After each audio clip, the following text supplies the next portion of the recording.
dia, eu me chamo Francisco Matheus Barros das Chagas. Hoje estou como palestrante no primeiro Congresso Nacional de Biologia Vegetal online.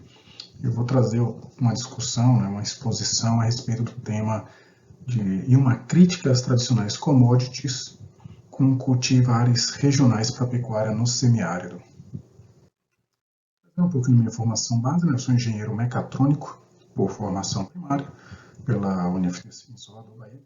MBA em gestão de projeto pela Fundação Getúlio Vargas, a FGV.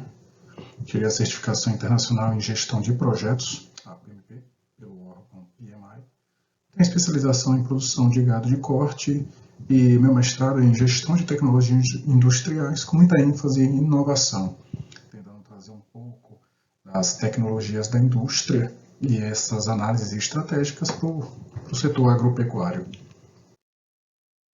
Como experiências, minha formação me direcionou muito para a gestão de projetos, onde eu tenho toda a minha carreira ao redor desse tema, onde atualmente exerço a função de consultor em gestão de projetos e programas, implantação de escritórios de projetos para a indústria, mas também presto consultorias e avaliações a projetos agropecuários, muito voltado para a pecuária no semiárido. E apaixonado, um pesquisador na área de pecuária do semiárido. Como todo pecuarista, também tem que ser um pouco de agricultor, para não dizer bastante agricultor. E é nessa temática que nós trazemos aqui de um modo bem simplificado inicial, que a pecuária é vista de um modo muito sucinto, bem superficial, e se resume a nutrição, água, ambiente e manejo. Vamos tirar vão tirar alguns excessos e focar no essencial nesse tema de hoje, que é voltado à pecuária no semiárido. Para a gente contextualizar um pouquinho esse ambiente semiárido baiano, nós temos um clima aí de semiárido com chuvas muito irregulares, escassas, concentradas em poucos meses do ano. Nós não temos aquele período chuvoso aqui no semiárido de 6 meses. Então é restrito 4, 5 meses e um período de estiagem de secas mais longo. Vamos ter temperaturas elevadas ou a menos ao longo do ano inteiro. Alguns picos, claro, no verão, mas que contornáveis com as estratégias adequadas. Nós temos um pouco de solo voltado para a agricultura. Esses solos são rasos, pouco desenvolvidos, com baixa fertilidade natural. Predominantemente arenoso e argiloso. As texturas variam um pouco a depender muito da inclinação, das incidências solares, então planaltos, zonas inclinadas, baixadas. E são geralmente pobres em nutrientes, como a grande maioria do Brasil. Mas devido a essa escassez de matéria orgânica e essas baixas incidências de chuvas, acaba trazendo um empobrecimento de nitrogênio, fósforo, potássio, essencial para a agricultura e consequente pecuária, para a colheita dessa agricultura desenvolvida para esse fim. Quando tratamos da água, em princípio, temos baixa esse solo raso, esse solo arenoso, uma baixa capacidade de retenção de água nos solos, nas estruturas naturais, devido à falta de matéria orgânica, textura de solo, arenoso, então isso acaba propiciando. E a dificuldade de manutenção de umidade que isso ocasiona, dificulta as reservas de umidade naturais no solo e, consequente, atrapalha o crescimento das plantas. O foco onde nós fizemos essa pesquisa e muita base de informação para o que nós estamos trazendo, isso foi no semiárido baiano, próximo à região de Santa Bárbara, Feira de Santana, no interior da Bahia, onde, de acordo com o Instituto Nacional de Meteorologia, a estação meteorológica mais próxima da propriedade foi em Feira de Santana, para questões pluviométricas, que foi onde captamos os dados de 2011 a 2019. Esses dados são públicos, acessíveis para serem tabulados e avaliados. No ponto em questão, nós tivemos um vale de 310 milímetros em 2012. Foi um ano muito agressivo, com muitas queimadas, muitos incêndios decorrentes da pouca, ou quase nenhuma, a chuva que aconteceu no ano de 2012, estamos falando de 310 milímetros. E em 2016 nós tivemos um pico de 750 milímetros. Então a gente vai ter uma média pluviométrica na faixa de 690, 680, inferior aos 700 milímetros. Então isso já traz uma dificuldade quando nós pensamos em agriculturas com commodities, que a maioria da pecuária brasileira se sustenta, né? Essa precipitação que teve a distribuição anual, para termos a média ano, e fazemos agora uma análise mensal, nós temos aí justamente a concentração de chuvas entre abril e agosto, seguida aí de uma seca, com eventuais chuvas entre novembro e janeiro, né?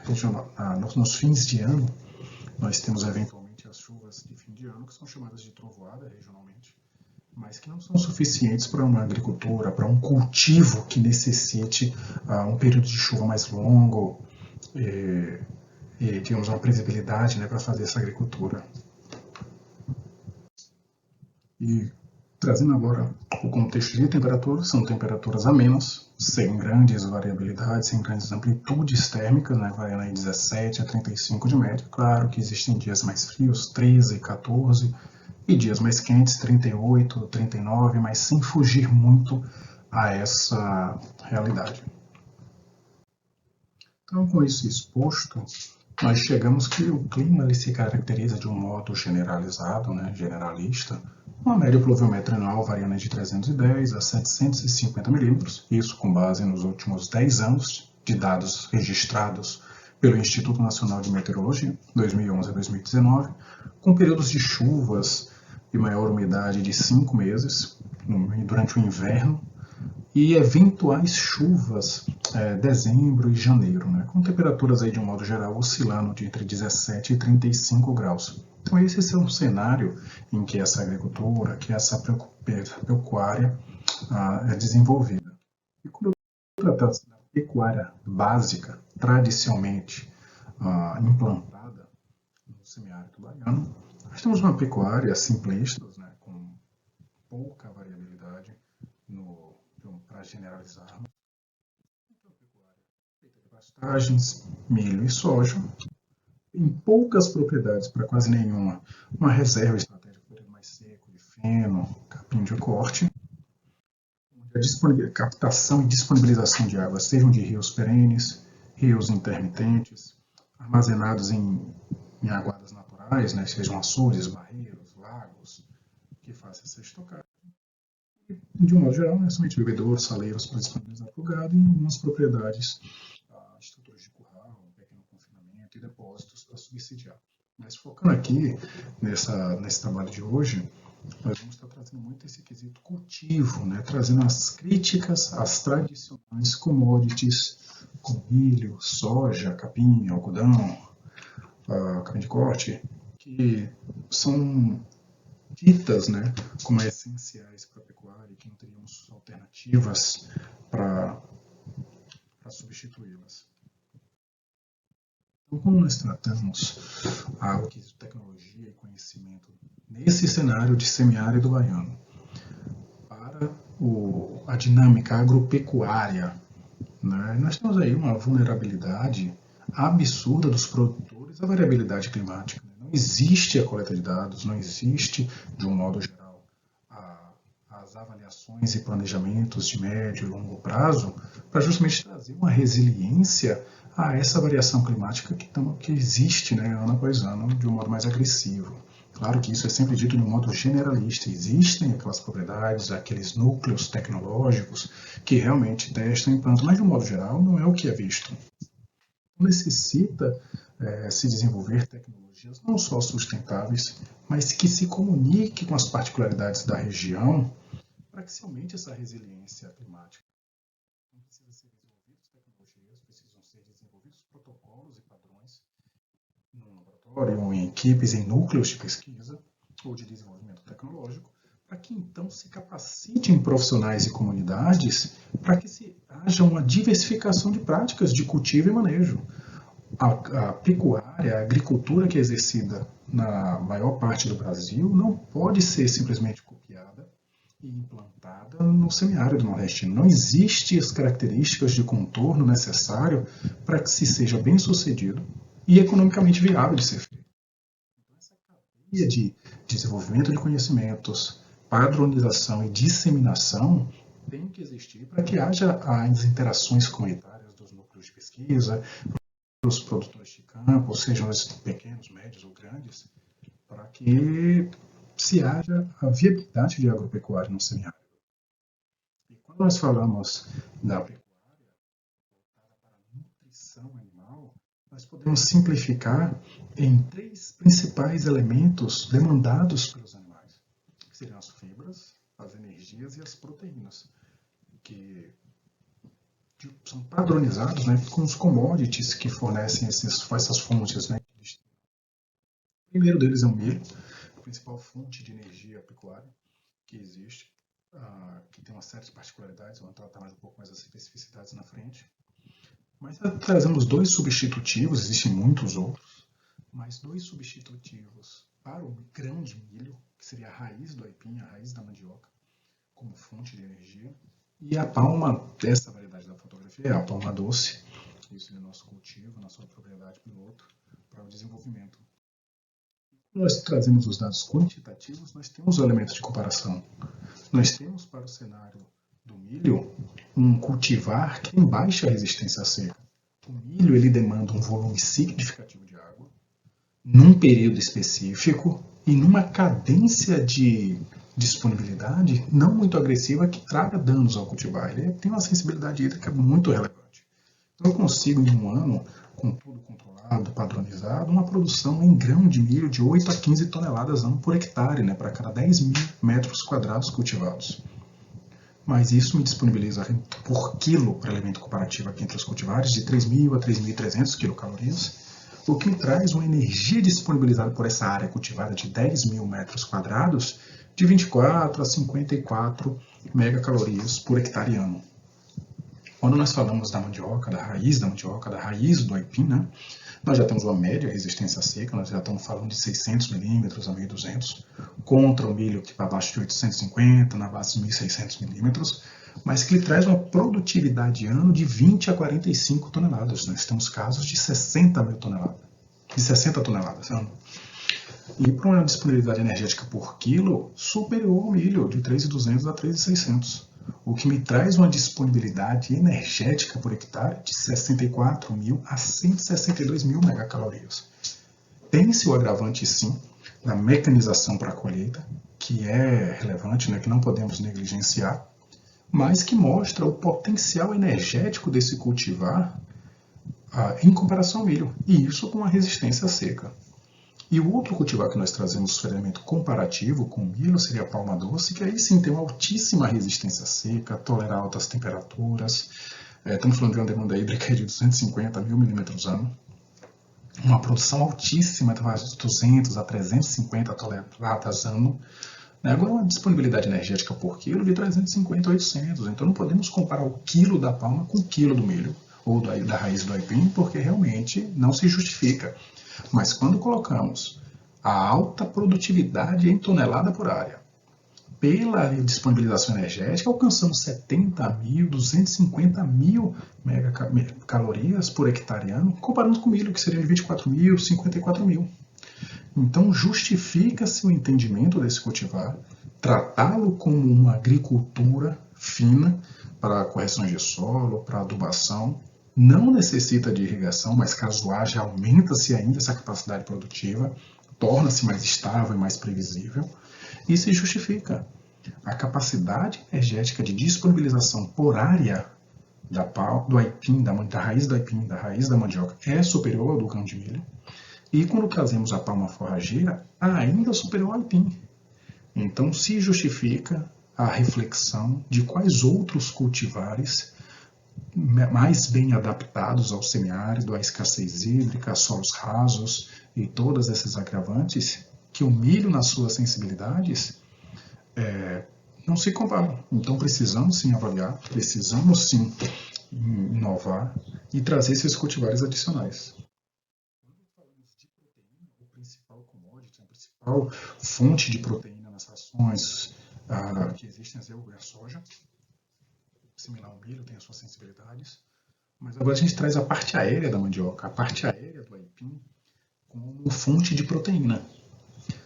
E também aqui na imagem, né, as leguminosas representadas aqui pela glicídia, mas existe a leucena, existe a moringa, que quando trazemos quantitativamente, a soja também mantém-se a sua baixíssima resistência seca, semelhante ao milho, com produtividade média brasileira, isso está tratando da safra 2023 e 2022, de 3 a 5 toneladas por hectare ano, apresenta uma proteína bruta por quilo de 44, 50%, que traz uma disponibilização de 1,3, 2,5 tonelada por hectare ano de proteína disponibilizada.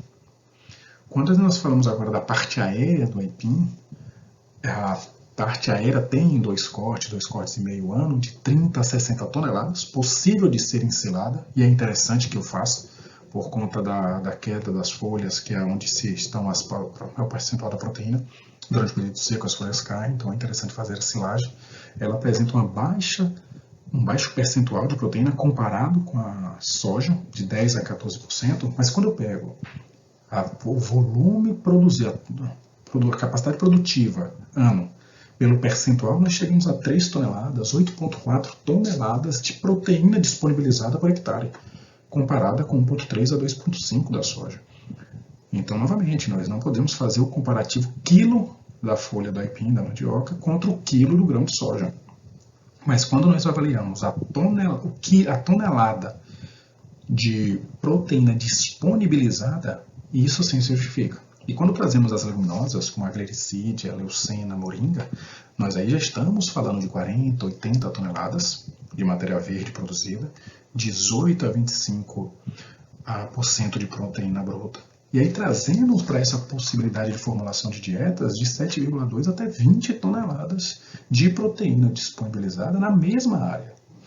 Então, avaliar simplicitamente a proteína existente em 1 kg de glicídio, 1 kg da folha de aipim, contra 1 kg de soja, realmente a soja mostra. Agora, trazendo um agravante da escassez hídrica, aí começamos a trazer essa avaliação juntamente com a proteína disponibilizada por área, sendo que também o aipim e a glicídia é possível de fazer silagem, que nós temos essas alternativas, como existem muitas outras. O ponto aqui, novamente, é trazer a reflexão de cultivares mais bem adaptados ao ambiente, nesse caso o semiárido, mas precisamos refletir para cada região específica o que temos na região que mereça o estudo, que mereça a análise, e, consequentemente, os testes, as avaliações. Como fontes de fibra, aí temos as pastagens, nesse caso trouxemos aqui um exemplo de pastagem adaptada ao semiárido, ao clima seco, que é uma braquiária de pólen, voltada para a fenação nesse caso. E se cultivar aqui o BRS, que é um capim de corte, BRS Capiaçu, desenvolvido pela Embrapa, interessantíssimo, com altíssima capacidade produtiva, mas tem muita característica de contorno, muitos controles que tem que ser feito para que se atinja essas capacidades produtivas tão elevadas. Em comparação, aqui nós trazemos 3 cultivares, tipicamente do sertão, do semiárido, que é o mandacaru, a palma forrageira e o gravatar, né, que cactáceas já demonstram sua capacidade de resistência à seca, de resiliência a essa adversidade climática, mas que agora mostram sua capacidade nutricional. Quando nós trazemos a produtividade de matéria seca para balancear com a energia que dissemos há pouco, para balancear com a proteína que dissemos há pouco, nós temos aqui o BRS Capiaçu, que tem uma baixa resistência à seca. Ele não tolera solos fracos, ele tem essas 1.000 milímetros a 1.500 milímetros de chuva ano como demanda para atingir as altas produtividades, ele consegue sim sobreviver com ele, mas para ter uma produtividade relevante, ele precisa desse volume. E aí estamos falando de 200, 300 até 350 toneladas de matéria verde. E quando avaliamos isso conjuntamente com a matéria seca dessa colheita, nós chegamos a 20, 24, até 54, 55 toneladas de matéria seca produzível por hectare ano. Quando vamos para um feno ou para um capim disponibilizado, como o andropógon, que é um capim, uma variedade altamente resistente à seca, estamos falando de 400 a 600 milímetros, ele tem essa capacidade produtiva de matéria verde na ordem de 75, 100 toneladas, chegando aí a 8 a 15 toneladas por hectare ano, decorrente de seu percentual de matéria seca. Isso vai variar um pouquinho do ponto de colheita, se será feito feno, se será disponibilizado diretamente. O que trazemos aqui são outros 3 cultivares que muito bem adaptados ao semiárido, foram desenvolvidos ao longo dos anos pela própria natureza para essa resistência, é o mandacaru, né, que sobrevive aí na casa dos 200 milímetros de chuva, é absurda a resistência, que plantado e cultivado da maneira correta, com o devido adensamento, com o devido trato, ele mantém-se de 100 a 150 toneladas ano. E quando chegamos a uma matéria seca de 10 a 20%, conseguimos alcançar aí de 10 a 30 toneladas de matéria seca ano por hectare, né? E aí trazemos novamente a palma forrageira. Essa da fotografia em questão é a orelha de elefante mexicana, uma das mais altas produtividades, podendo ultrapassar esses 350 toneladas por hectare ano. Mas é um cultivar que apresenta aí uma demanda hídrica de 300 a 1000 milímetros, uma produtividade, quando tratado como cultivar, como uma agricultura, adubando, se controlando invasoras, plantando na época certa, fazendo a colheita adequada para uma futura rebrota, nós chegamos a 200, 350 toneladas ano. E com um percentual de matéria seca aí de 6 a 18%, né, ele retém muita água durante as chuvas, não é o momento de uso dele, caindo para 18 até 20% durante o período seco, mas temos aí um cultivar que produz 12 a 60 toneladas, só que sem a demanda hídrica. O agravante, quando nós falamos do mandacaru, da palma, é pelo pouco desenvolvimento tecnológico para a colheita dele ainda nesse momento. Em 2023 tivemos o lançamento por alguns fabricantes de colheitadeiras automáticas e vagões forrageiros preparados para esses cultivar, por já entenderem que o desenvolvimento agropecuário do semiárido é relevante e cabe sim o desenvolvimento de maquinário justamente para que estes sejam cultivados e servidos aos animais. Conjuntamente, trazemos agora o quesito água, passamos por clima, passamos por forragem, trazendo o quesito água simplesmente em captação, seja ela de chuva, seja por captação subterrânea, a estocagem e a disponibilização para uma eventual agricultura, para um trato animal. Nós chegamos aqui, um exemplo que foi feito nas nossas propriedades, aqui no semiárido, da propriedade de laboratório, em que nós fizemos a sondagem do subsolo, para o mapeamento dos bolsões de água, dos veios de água, e posteriormente fizemos a perfuração de poço artesiano, que foi bem sucedido. Vale e cabe o investimento para termos maior assertividade nessa perfuração por ser um desembolso significativo. Não é cabível a todos, temos que respeitar as limitações financeiras, mas quando possível traz uma segurança relevante. Temos nessa propriedade um painel, um controle, uma programação simples, um controle temporizador para captação intermitente. E posteriormente fizemos a análise da água coletada, captada, justamente para sabermos qual a destinação mais adequada a ser feita. Essas águas são estocadas, e aí temos diversos modos, seja na terra diretamente, seja terra de revestida, ou seja levado com lona, ou até de alvenaria, concreto. Aí existem as diversos moldes, vai depender muito do perfil de solo, se é permitida a estocagem direto ao solo, se faz, se necessário, um revestimento para que não haja a permeação dessa água e a perda. Estamos falando do semiárido, com toda a agressividade e todo o manejo também da água que se tem que ter. Em bebedouro simples, seja de alvenaria, sejam metálicos, sejam direto nas aguadas, desde que não seja alunada, ou a de tela, elevado para que não seja danificada essas estruturas, mas existem as diversas formas. Quando nós fechamos esse tema para uma pecuária simplista, mas básica, nós temos aqui o cultivo de nutrição animal, basicamente com pastagens, com fontes de fibra, o milho para energia e a soja para proteína. Em algumas poucas propriedades já existe esse planejamento, esse cultivo voltado para o período seco, já entendendo que as adversidades estão aumentando e precisam se proteger. E nas questões da água, o que a geografia, o que a natureza dispõe. O que traz-se agora como reflexão além dos cultivares tradicionalmente expostos e estimulados, quando nós tratamos do milho, nós temos sim a raiz do aipim, nós temos a palma doce, como exemplos de cultivares aqui. Nesse momento, estamos tentando trazer a reflexão do que mais existe, do que mais cabe à investigação e à pesquisa, para que nós consigamos abranger e fugir dos commodities, dos cultivares tradicionais, em que até mesmo são inviáveis na região. E aí é tido que a agropecuária é inviável em tal região por não termos os commodities, porque não conseguimos produzir o que é comumente produzido. Então temos que refletir a respeito. Quando falamos da soja, nós temos aí a folha do aipim, os ramos e folhas da glicídia, moringa, leucena, que são cultivares substitutivos que, como tentamos apresentar, por mais que avaliando quilo contra quilo de cultivares não são tão interessantes, quando trazemos a resistência seca, quando trazemos a capacidade produtiva por hectare, aí sim se justifica, aí sim se viabiliza e se mostra interessante. Trazendo o capim de corte, como tradicional, a fenação, mas temos aí a palma, o mandacaru, o gravatá, apesar de toda a diversidade de maquinário, que acredito ser momentâneo, mas que existe a possibilidade sim de ser convido, já existem as máquinas iniciando em seu desenvolvimento e oferta ao mercado, então já existe como cultivá-los para posterior uso, né? As adversidades de maquinário já estão começando a baratear, isso mostrando justificado numa escala maior. Quando a gente trata do pequeno e do médio produtor, então não existe por que não fazê-lo.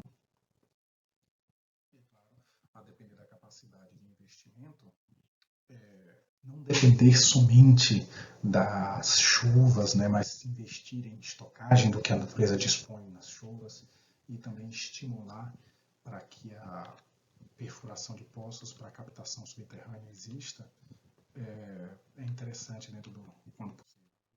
E aí é que a gente traz é que por mais que exista uma pecuária, uma agricultura simplista, existem diversos cultivares que são interessantes como substitutivo. Nós precisamos refletir a respeito, precisamos criticar quais outros cultivares, seja como fonte de energia, seja como fonte de proteína, seja como fontes de fibra, para fugirmos do milho, soja, pastagem, capim de corte, feno, né? O que mais pode se existir? Esse estudo, essa propriedade laboratório, como assim tem um chamado, ela tem mostrado a viabilidade de uso de cultivares muito mais adaptados ao semiárido, nativos do semiárido, respeitando a biodiversidade regional, claro que embasado em trabalhos anteriores de vários outros pesquisadores, mas que precisa ser reafirmado no campo. Muitas das pesquisas que têm se feito são feitas em laboratório ou em propriedades com todas as variáveis de contorno controladas, né, e tabuladas para criar um ambiente mais propício. E está no momento de nós pegarmos essas tecnologias desenvolvidas, agruparmos elas as tecnologias comumente utilizadas. Não temos sim que aproveitar quando possível e quando viável, principalmente as commodities. Nada contra essas: milho, soja, algodão, capim de corte, feno, casquinha de amendoim, por aí vai. Tudo isso é muito interessante.